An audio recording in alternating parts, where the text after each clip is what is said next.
1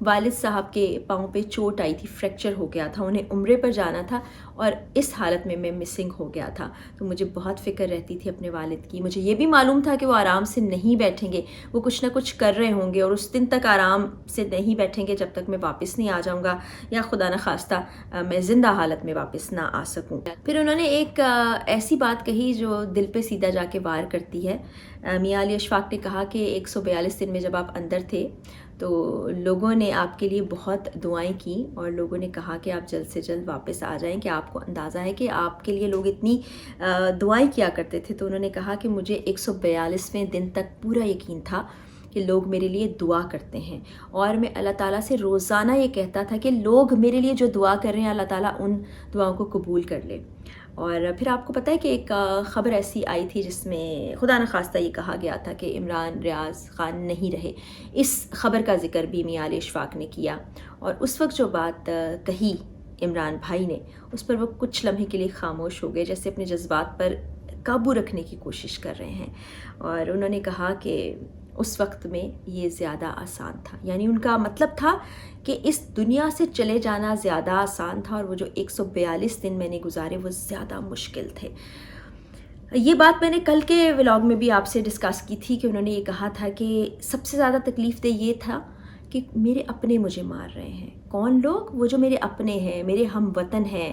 میں اس ملک کا غدار نہیں ہوں، میں نے اس ملک کے راز نہیں چرائے ہیں، میں نے اس ملک کے لیے کچھ غلط نہیں کیا ہے اور پھر بھی میرے ساتھ ایسا ہوا ہے. مجھے ایسے ٹریٹ نہیں کیا جانا چاہیے، بلکہ کسی کو بھی ایسے ٹریٹ نہیں کیا جانا چاہیے جیسے مجھے کیا گیا. اور رب تعالیٰ کا انہوں نے بہت زیادہ شکر ادا کیا. انہوں نے کہا جو کچھ بھی ہے وہ آج اللہ کی ذات سے ہے، اللہ سب سے بڑا پلانر ہے. اور آئندہ آنے والے وقت کے بارے میں جب پوچھا گیا تو انہوں نے یہ بھی ذکر کیا کہ مجھے 4 چینل سے نوکری سے نکال دیا گیا، میرا کاروبار بھی اب نہیں رہا.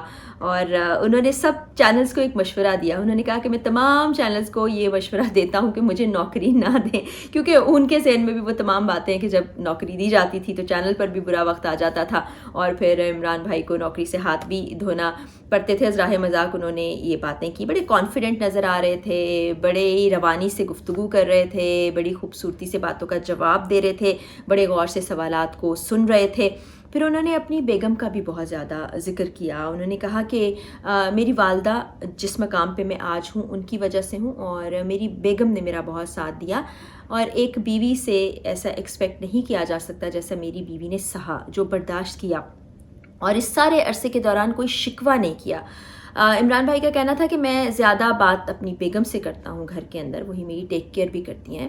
اور میں کبھی بھی جب سٹیمر کرتا ہوں انہوں نے میرا احساس اس طرف نہیں دلایا، میری توجہ اس طرف نہیں دلائی، یعنی بالکل جیسے میں پہلے نارمل ہوا کرتا تھا اسی طرح مجھ سے ٹریٹ کرتی رہی ہیں. اور اسی لیے میں بہت جلد صحت مندی کی طرف آ رہا ہوں، بہتر زندگی کی طرف آ رہا ہوں. اپنا ٹوٹا ہوا فون بھی انہوں نے دکھایا اور کہا کہ فون پہ میں نے ٹاکی مار لی ہے، اس میں میری ویڈیوز ہوتی ہیں. یعنی بہت جلد میں نے پچھلے ولاگ میں بھی کہا تھا کہ بہت جلد ہم ان کو اسکرین پر دیکھیں گے، یعنی سوشل میڈیا پر تو دیکھیں گے. پھر انہوں نے مسنگ پرسنس کی بات کی. میاں علی اشفاق نے جب ان سے سوال کیا تو انہوں نے کہا کہ مجھے یہ لگا کرتا تھا پہلے کہ کوئی نہ کوئی ایسی بات ضرور ہوتی ہے، اسٹیٹ کے خلاف شاید ایسی بات ہو جاتی ہے یا کوئی ایسا قصور ہو جاتا ہے یا کوئی ایسی وجہ ہو جاتی ہے کہ لوگ مسنگ ہو جاتے ہیں، نہیں ملتے، واپس نہیں آتے. تو ان 142 دنوں میں مجھے احساس ہوا کہ بعض اوقات کچھ نہ ہونے کے باوجود بھی ایسا ہو جاتا ہے، آپ مسنگ ہو جاتے ہیں. اور اس بات پہ انہوں نے کہا کہ میرا ان تمام لوگوں کا مجھ پر قرض ہے، میں کوشش کروں گا اس قرض کو اتاروں. اور انہوں نے کہا کہ میں ان تمام لوگوں سے معافی مانگتا ہوں، یعنی مسنگ پرسنس جن کے لیے ان کے کچھ خیالات یہاں واپسی سے پہلے الگ تھے، ابھی کچھ الگ ہو گئے ہیں. یہ باتیں انہوں نے کہیں. پھر انہوں نے کہا کہ لوگوں کی محبت کا میں احسان مند ہوں، لوگوں نے اتنا پیار کیا، اتنی محبت کی. مجھے یہ ضرور تھا کہ لوگ میرے لیے دعا کر رہے ہوں گے، لوگ میرے لیے آواز اٹھا رہے ہوں گے، لیکن کبھی کبھی میں یہ بھی سوچتا تھا کہ اتنے سارے دن گزر گئے ہیں، لوگ بھول گئے ہوں گے، لوگوں کے ذہنوں میں نہیں ہوگا، نہ جانے لوگ کیا کر رہے ہوں گے. پھر انہوں نے کہا کہ ایسے بہت سے لوگ جو مجھ سے اختلاف بھی کرتے تھے انہوں نے بھی میرے لیے بہت سی دعائیں کی ہیں، کیونکہ یہ جو پوائنٹ ہے کسی کو غائب کر دینا، اس کا مسنگ ہو جانا، یہ کسی صورت بھی قابل قبول نہیں ہے. پھر انہوں نے یہ سوال بھی اٹھایا کہ مجھے کون یہ حق دے گا کہ میں آزادی سے مکمل طور پر پوری طرح سے بول سکوں. انہوں نے کہا کہ میں یہ چاہتا ہوں میں آج بھی آزادی سے وہ تمام باتیں کروں جو میں کہنا چاہتا ہوں، غلط یا درست وہ ایک الگ بات ہے، لیکن میں اپنی باتیں کہنا چاہتا ہوں. اور عمران ریاض خان صاحب سے میاں علی اشفاق نے کچھ عدالتوں کے حوالے سے گفتگو کی. پھر ان سے یہ بھی پوچھا کہ آپ کو یہ تو اندازہ تھا کہ ایسا ہوگا، آپ غائب ہو جائیں گے، آپ چلے جائیں گے؟ تو انہوں نے کہا ہاں یہ اندازہ مجھے تھا، لیکن یہ نہیں مجھے معلوم تھا کہ اتنا لمبا عرصہ لگ جائے گا. پھر ان سے پاکستان سے باہر شفٹ ہو جانے سے متعلق بھی سوال کیا. انہوں نے کہا کہ میرے لیے یہ بڑے خوف کا لمحہ ہوتا ہے کہ میں سوچوں کہ میں پاکستان سے باہر چلا جاؤں، وہاں سیٹل ہو جاؤں. ہاں میں جا سکتا ہوں، عمرے کے لیے جا سکتا ہوں، دوستوں سے ملنے کے لیے جا سکتا ہوں، کسی کام سے جا سکتا ہوں، لیکن میں جا کے واپس آ جاؤں گا. میرے لیے سوچ بڑی ہی تکلیف دہ ہے کہ میں یہاں سے چلا جاؤں. اور جب میں جا بھی رہا تھا، جس وقت مجھے پکڑ لیا گیا اور اس کے بعد میں اب واپس آ رہا ہوں، اس وقت بھی میرے ذہن میں یہی بات تھی کہ میں ایسا نہ ہو کہ وہیں جا کے وہیں رہ جاؤں، کیونکہ ایسے بہت سے لوگ ہیں جو وہیں رہ چکے ہیں، وہ واپس نہیں آئے ہیں. پھر انہوں نے کہا کہ کیا اس بات کی کوئی گارنٹی ہو سکتی ہے کہ دوبارہ میرے ساتھ ایسا نہ ہو؟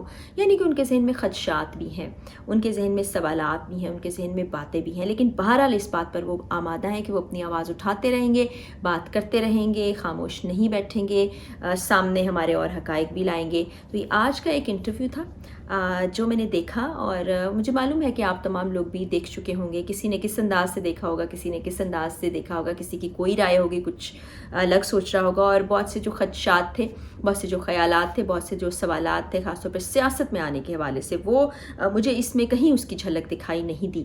تو ہماری دعائیں عمران بھائی کے ساتھ ہیں، نیک تمنائیں عمران بھائی کے ساتھ ہیں. ہم ان کو دوبارہ سے سوشل میڈیا پر ایکٹیو دیکھنا چاہتے ہیں، اور انشاءاللہ بہت جلد ایسا ہوگا. آپ نے کس انداز سے انٹرویو کو دیکھا؟ آپ کا کیا خیال ہے؟ ضرور شیئر کیجیے گا کامنٹ سیکشن میں. مجھے اجازت دیجیے اسی دعا کے ساتھ کہ اللہ تعالی ہمارے پیارے پاکستان اور ہم سب پاکستانیوں کا حامی و ناصر ہو. اللہ حافظ.